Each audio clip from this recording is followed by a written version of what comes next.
불안할 수밖에 없지만 현실은 이 급락이 나올 수 있는 구조가 절대로 아니라는 거죠. 자, 하지만 이 변동성을 우리는 어느 정도는 예상을 해야 되는 이유, 오늘은 월요일을 위한 영상이 될 텐데요. 다음 주 우리의 특별 보너스 소식까지 싹 다 정리해 보도록 할게요.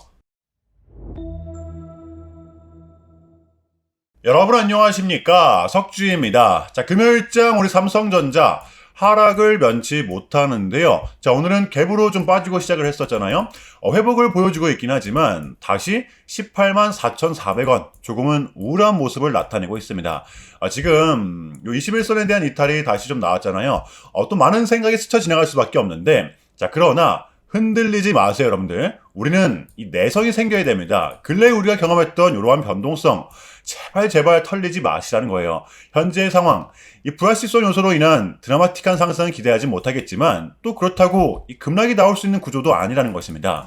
제가 계속해서 말씀을 드리잖아요. 현재의 구간에서 올라가면 좋은 거고, 우리는 밀어내는 그림을 어느 정도는 예상을 해야 된다. 이 지정학적 리스크가 있다라고는 하지만, 빠질 거였으면 여기서 진작에 더 빠졌어야 됐어요. 제가 작년 12월 달과 비교를 한번 해볼까요? 트럼프의 관세 보복, 엔비디아의 버블 논란, 세상이 무너질 것 마냥 빠졌었지만 여기서도 결국 밀어내는 그림을 만들어 냈었다라는 겁니다. 저는 지금의 구간도 좀 마찬가지라고 봐요. 하염없이 빠질 수는 없거든요. 다만 근래에 빠진 건 빠진 거기 때문에 그만큼 시간이 조금은 필요한 구간이다. 자, 그래서 우리의 기준점입니다. 자, 이것 또한 계속 제가 맨날 말씀을 드리죠. 16만 9천 원 선, 장세가 어떻든 간에 우리는 버텨내다가 기다렸던 구간이 왔을 때에는 확실하게 매수를 하는 거, 이러한 기준점을 잡아놓는 게 지금의 장에서는 유리할 수밖에 없습니다. 수차례 돌파 시도 끝에 올라온 구간, 여기서만큼은 우리가 기대해 볼 수 있는 부분이 생겨날 수가 있다는 거예요. 그러니까 여러분들 흔들리지 마시길 바랍니다. 자, 우리한테 절대로 빼놓을 수 없는 부분, 나스닥인데요. 나스닥 역시 이 하락 추세 안에서 쉽게 벗어나지 못하고 있는 모습이죠. 어제도 21선에 대한 저항이 좀 나오면서 이 추세를 쉽게 벗어나지 못하고 있습니다. 다시 22,300포인트고요. 이 필라델피아 반도체 지수 같은 경우에도 근래의 흐름은 나스닥보다는 괜찮긴 했지만 어제는 하락이 좀 많이 나왔었거든요. 엔비디아, 팔란티오, 마이크론의 약세가 기술주를 끌어내렸었고요. 이러했던 이유에는 이란의 새로운 지도자, 보시면 모스타바입니다. 호르무즈는 우리가 계속해서 봉쇄를 할 것이다. 브렌트유마저 100달러를 돌파했던 것인데요. 여기에 트럼프는 이란은 테러, 증오의 국가다. 더 큰 대가를 치르게 될 것이다. 맞불을 놓았던 것이었습니다. 자, 그러다 보니까 시장은 당연히 한 발 물러설 수밖에 없던 것이었죠. 자, 그러면 이러한 부분을 알고 나서 우리 국장, 그리고 또 삼성전자를 보면 당연히 겁이 날 수밖에 없죠. 지금의 국장은 올라왔던 부분이 분명히 컸었기 때문에 빠지는 것 또한 당연히 클 수밖에 없거든요. 자, 그래서 우리한테는 이 기준점이라는 게 정말로 중요할 수밖에 없는 겁니다. 여전히 불확실성 요소가 남아있는 지금의 장이기 때문에, 그렇기 때문에 우리는 어느 정도는 이러한 변동성을 예상을 해야죠. 지금은 털리지 않고 버텨내는 게 무엇보다 중요합니다. 자, 그래서 우리의 기준점, 다음 주도 만약 이 변동성이 동반된다라고 하면 16만 9천 원 선, 진작에 벽을 쌓아놨던 이 구간, 쫄지 말고 우리는 매수로서 대응을 해야 된다라는 것입니다. 자, 그래서 오늘 영상은 이 월요일을 위한 영상이 좀 될 것입니다. 한 주 시작을 또 잘해야 되기 때문에 이번 주에 있었던 우리 삼성전자의 모든 소식들 준비해 왔는데요. 뉴스, 주가, 대응 전략 모두 다 준비해 왔기 때문에 오늘 영상도 집중을 좀 해주시길 바랍니다. 자, 금요일의 첫 번째 소식입니다. 오늘은 이 낸드에 대해서 먼저 이야기를 해볼게요. 이런 자극적인 멘트 때문에 우리 주주들이 좀 흔들릴 수밖에 없는 건데, 지금의 삼성전자는 낸드도 물론 중요하지만 실질적으로 돈을 벌어다 주는 쪽은 아니거든요. 매번 적자란 말이에요. 지금 보시면 25년도 기준 TSMC의 점유율은 무려 70%에 육박합니다. 삼성전자는 7.2%고요. 24년을 봐도 TSMC는 64.4%, 삼성전자는 9%. 애초부터 삼성전자의 경쟁자는 TSMC가 아니었다라는 거죠. TSMC는 5% 성장을 했고, 반면 삼성전자는 2%가 빠졌다? 그래서 큰일 난 거다? 말도 안 되는 소리죠. 원래부터 이 낸드는 TSMC가 장악을 하고 있었습니다. 이게 지금 삼성전자가 2%가 빠졌다라고 해서 큰일 난 게 아니란 말이에요. 제가 이걸 나쁜 뜻으로 말씀을 드리는 게 아니라 우리가 냉정하게 받아들일 건 인지를 좀 하면서 지금의 삼성전자를 바라봐야 된다라는 것입니다. 지금 삼성전자의 무기가 뭐예요? 낸드가 아니라 HBM4, D램입니다. 여기서 삼성전자는 실질적으로 돈을 벌어오는 거예요. 자, 엔비디아의 최대 경쟁사 AMD입니다. 우리 삼성전자 같은 경우에는 이번 HBM4에서 엔비디아 그리고 AMD 두 기업을 모두 고객사로 두고 있는데요. AMD의 최고 경영자인 리사수는 오는 18일 처음으로 한국을 방한하게 됩니다. 자, 삼성전자 이재용 회장과 그리고 네이버의 최소연 대표와 이렇게 3자 대면을 할 것이라고 하는데 이유는 AMD GPU 때문입니다. 지금의 AMD는 엔비디아를 추격하기 바쁘죠. 가뜩이나 엔비디아 같은 경우에는 베라루빈 이번 GTC 2026에서 공식 출시를 앞두고 있기 때문에 이 AMD도 획기적인 무엇인가를 내놓아야 되는 상황이거든요.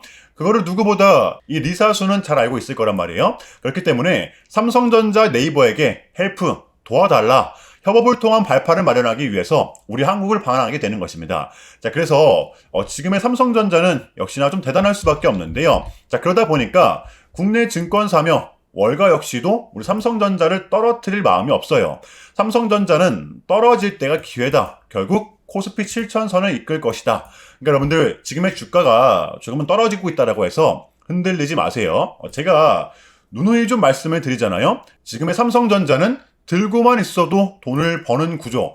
자, 그렇다면 이렇게 또 최근에 어쩔 수 없이 빠졌던 상황, 우리가 흔들릴 수만은 없죠. 자, 보시면 코스피는 최근에 이렇게나 빠졌는데도 불구하고 5,510포인트, 또 근래에 이거를 이끌었던 우리 근래의 삼성전자, 우리가 정말로 지금의 삼성전자를 공략하지 않고서 100일 수가 있겠습니까? 지금 누가 뭐래도 우리 삼성전자 같은 경우에는 이 반도체 슈퍼사이클의 초입을 맞이하고 있단 말이에요. 여러분들 이 21년도를 보시면 아시겠지만 지금 같은 시즌이 우리한텐 더 큰 보상이 될 수밖에 없습니다.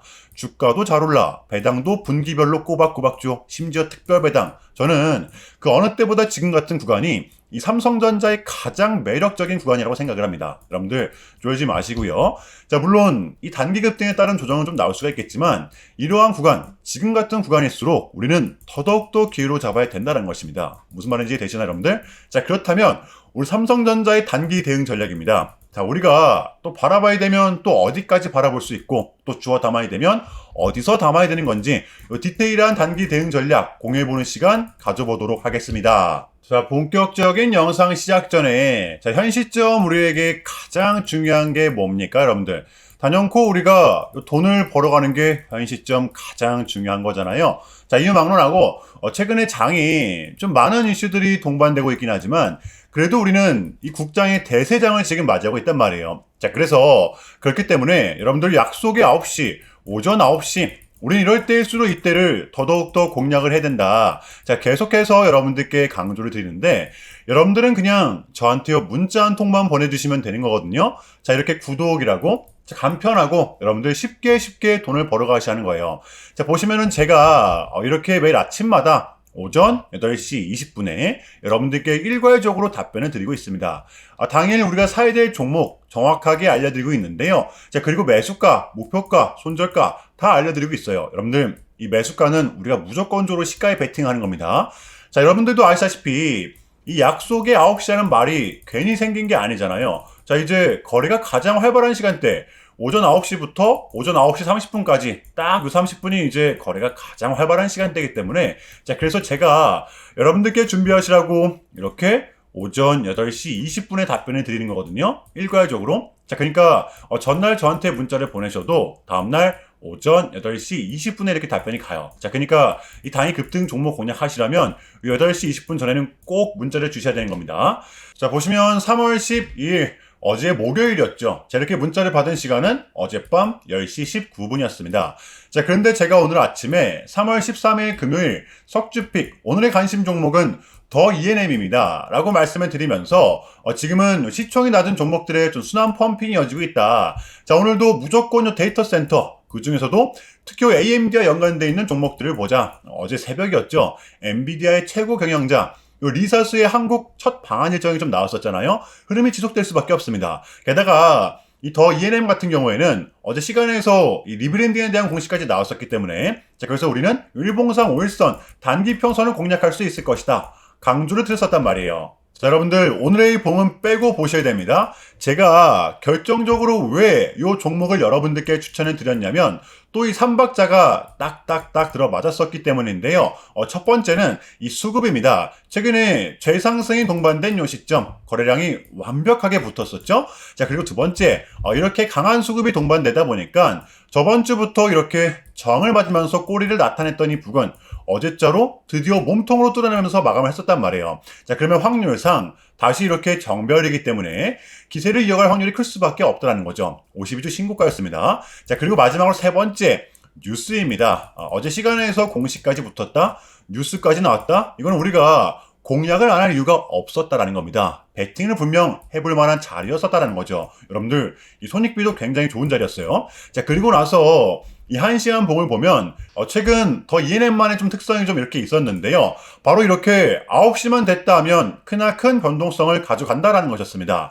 자, 그래서 현재 구간 역시 이 지지와 손절 구간이 너무나도 명확한 구간이기 때문에 이 변동성을 이용해 우리가 좀 시가로 배팅을 해보자 라는 거였습니다. 자, 그래서 언제 이렇게 오전 8시 20분에 제가 미리미리 여러분들께 답변을 드렸던 거고, 자, 우리가 쏴줄 때 덜어내는 전략 가져갈 것이다, 분명하게 답변을 드렸어요. 자, 그러면 더 ENM 오늘 금요일장 어떻게 됐었나요? 자, 보시면 3월 13일 금요일 오전 9시 땡 치자마자 시작을 해서 그냥 대박이 났죠. 자그마치 29.73% 상한가 바로 도달했습니다. 그럼 여러분들 오늘 얼마가 수익이 난 거예요? 오늘 시가가 이렇게 0.6% 빠지고 시작을 했으니까 러프하게 잡아도 30%가 넘죠. 자, 이렇게 미친 대상승이 나와 주었었다라는 거고요. 단 하루 만에, 그것도 고작 몇 분 만에 이러한 수익을 챙겨갈 수가 있었다라는 거고, 여러분들 돌아오는 월요일장도 기대하셔도 좋습니다. 우리 메인 종목들 메꿔내야죠. 제가 매일같이 여러분들께 이렇게 알려드리고 있기 때문에 제발 요 기회 잡으시길 바랄게요. 이보다 더 간편할 수는 없습니다. 여러분들은 그냥 요 오전 8시 20분에만 제 문자 답변을 확인하시면 돼요.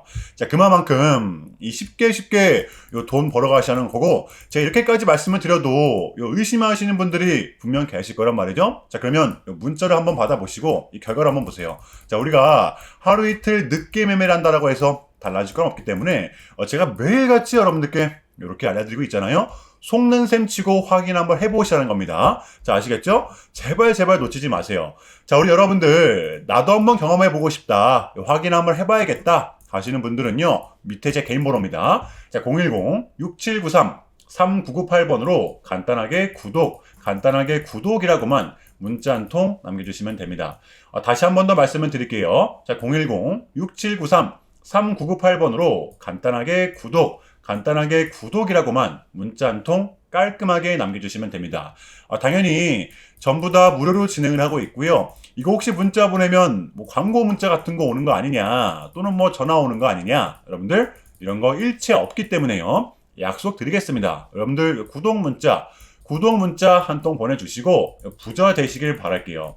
자, 아시겠죠? 자, 금요일의 두 번째 소식입니다. 자, 우리 삼성전자의 주주가치 재고 자사주 소각인데요. 공시가 좀 나왔었죠. 화요일의 종가 기준으로 약 8,700만 주를 올해 6월달까지 소각을 하게 됩니다. 여기서 불러올 수 있는 효과, 의무 시행이긴 하지만 이번엔 규모가 조금은 큽니다. 유독 반도체, 지금 강세를 나타내고 있는 종목들만이 시행을 좀 하고 있는 것인데요. 삼성전자는 무려 16조, 하이닉스 같은 경우에도 5조. 이 단순 보관을 하는 자사주 매입보다는 지금의 자사주 소각이 더 강력한 주주환원 정책이 될 수밖에 없는 겁니다. 지금의 삼성전자를 우리가 꽉 붙들고 있어야 되는 이유, 제가 예를 한번 들어보겠습니다. 자, 우리가 피자 한 판을 10명이서 나눠 먹다가 이제 8명이서 좀 나눠 먹는다고 생각을 한번 해볼게요. 자, 그러면 2명이 줄어든 거잖아요. 남아있는 사람들은 더 그만큼 많이 나눠 먹을 수가 있단 말이에요. 자사주 소각이 이러한 원리죠. 주식의 발행량을 소각을 시키는 거기 때문에 주식량이 줄어드는 거라고 보시면 돼요. 자, 이렇게 되면 내가 가진 주식의 지분율, 그리고 주당 순이익도 올라가게 되는 것이겠죠. 자, 그러니까 공급은 줄고 가치가 높아지는 거기 때문에 주가가 올라갈 수밖에 없는 것입니다. 또 기업이 배당을 할 때 소각된 주식은 제외를 시키기 때문에 남은 주주들은 더 많은 배당을 가져갈 수가 있는 것이죠. 자, 그렇다면 이쯤에서 우리 삼성전자의 대응 전략을 한번 공유해 보도록 하겠습니다. 다음 주 역시도 이 확률상 변동성이 좀 동반될 수밖에 없기 때문에 이 매수 포인트만 좀 말씀을 드리겠습니다. 어차피 우리는 좀 상승을 바라보고 있잖아요. 그렇다면 베팅을 해야죠. 그럴 수밖에 없는 구간이거든요.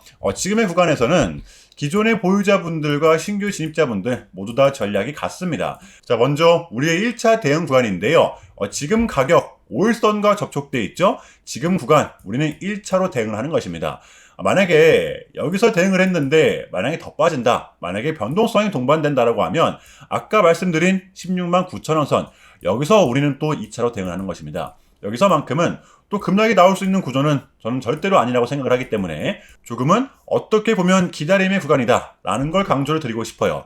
여러분들, 제가 또 아까도 말씀드렸지만 작년 11월 달을 되새겨 보시면 이 구간 또한 우리한테는 완벽한 기회였었다는 걸 여러분들 우리는 반드시 알아야만 합니다. 자, 아시겠죠? 섣부른 매도는 금지입니다. 자, 어제의 미장은 또 이렇게 하락을 면치 못했었는데요. 이란의 압박은 지속되고 트럼프 또한 물러날 생각이 없습니다. 이번 주 국장을 좀 보시면은 그동안 이 미장보다 더 올라왔던 부분이 있었기 때문에 특히 대형주들 하락량도 그만큼 좀 클 수밖에 없었다. 이거는 어쩔 수 없는 좀 부분이기 때문에 여러분들 흔들리지 마시길 바랍니다. 자, 이랬던 와중에 우리한테 정말 중요한 부분, 어찌됐든 간에 지금의 시장은 이러한 전제가 깔려있다는 것이죠. 이 케빈 허씨가 비둘기성 스탠스를 조금은 취했었기 때문에 원했던 결과값이 나와 있는 상태이기 때문에 우리한테는 적어도 이제 남은 3월달만큼은 증시가 이렇게까지 빠뜨릴 만한 이벤트가 더 이상 남아있지가 않다는 것입니다. 떨어질 명분이 제한적이라는 거예요. 자, 그래서 우리는 지금의 장을 반드시 공략을 해야 되는 거고요. 다음 주 월요일 좀 준비해 보도록 할게요. 자, 일단은 제가 좀 짧게라도 여러분들께 좀 요약을 드리는 게 순서인 것 같아서 말씀을 드리자면 최근 나스닥은 이렇게 무려 3.5%라는 아주 이례적인 급락을 좀 했었는데요. 현재는 뭐 그래도 반등에 성공을 하긴 했지만 그럼에도 불구하고 이 암호화폐 시장은 역대급 청산이 좀 발생을 했었습니다. 약 20빌리언, 한국 돈으로는 거의 30조 원에 가까운 역대급 청산이 좀 났었는데 이러했던 이유에는 역시나 이 트럼프가 중국을 향한 완벽한 적대적인 자세를 내비쳤었기 때문입니다. 특히 히토류 수출 통제에 대한 강한 불만을 제기하면서 이건 조치가 불가피하다, 관세를 100% 때리겠다, 거의 초강수를 뒀었거든요. 이게 이제 소프트 해저인 걸 수도 있겠고 또는 반도체와 관련된 걸 수도 있겠죠. 어쨌든 이렇게 명확한 100%라는 정확한 수치가 좀 나왔었기 때문에 시장 곧장 반응을 했었습니다. 자, 그런데 다행스럽게도 트럼프는 트럼프였습니다. 지금 너무나도 많은 과정이 좀 있었지만 결국에는 미국도 그렇고 중국도 그렇고 서로 간에 지금 손실이 많이 생기고 있다는 거잖아요. 결국에는 이 경제가 안 좋다라는 걸 서로 인지를 좀 하고 있단 말이에요. 자, 그래서 이 미국 같은 경우에는 현재 중국 경제를 뭐 박살내고 이런 것보다는 미국이 본인들이 만드는 물건을 중국이 소비를 해주기 원합니다. 과거에 이제 반대했었죠. 중국이 만드는 물건을 미국이 소비를 해주는 형식이었거든요. 자, 그런데 이제는 트럼프가 이렇게 좀 약달러를 유발하고 있기 때문에 달러의 가치를 내려서 무역 적자에서 벗어나고자 한단 말이에요. 그래서 지금 이 미국 안에 공장들을 막 지어내고 있는 거고요. 자, 그러면 이런 물건들을 누가 사줘야 될 거 아닙니까? 그게 가장 큰 나라가 중국이라는 겁니다. 그래서 트럼프는 계속적으로 이 중국을 소비국가로 만들고 싶어 한다는 거죠. 자, 그 전에 있었던 1차 무역 합의 같은 경우에도 뭐 중국에게 농산물을 구입할 수 있게끔 뭐 사인을 받아냈었잖아요. 마찬가지라고 저는 생각을 합니다. 중국이 더 이상 뭐 성장하지 못하게 제재와 견제도 당연히 하겠지만 더불어서 이제 중국이 본인들의 물건을 사줄 수 있는 나라로, 소비해줄 수 있는 나라로 협상하는 게 지금 가장 중요했었다. 자, 그래서 이번 에이펙은 우리한테는 절반 이상의 성공이었습니다. 자, 그래서 결론인데요. 지금 또 관세 이슈니 또 전쟁 이슈니 우리한테 안 좋은 소식들이 들리고 있지만 이게 결코 우리한테는 처음이 아니라는 거죠. 저는 이번 주에 이 봉이 좀 대변해줬다라고 생각을 합니다. 여러분들 흔들리지 마시고요. 또 우리는 우리의 전략대로 버티다 보면 당장 한 달 뒤 또는 두 달 뒤 우리의 결과물을 또 가져올 수 있다라고 봅니다. 자, 그럼에도 불구하고 여러분들 조금은 혼란스러우시겠지만 이것 또한 우리의 분명 과정이기 때문에 우리는 지금 무조건적으로 견뎌내야만 합니다. 자, 아시겠죠? 자, 그럼 이상으로 오늘 영상은 여기서 마무리하겠습니다. 자, 오늘도 석주였고요. 시청 감사합니다. 주말 잘 보내시길 바랄게요.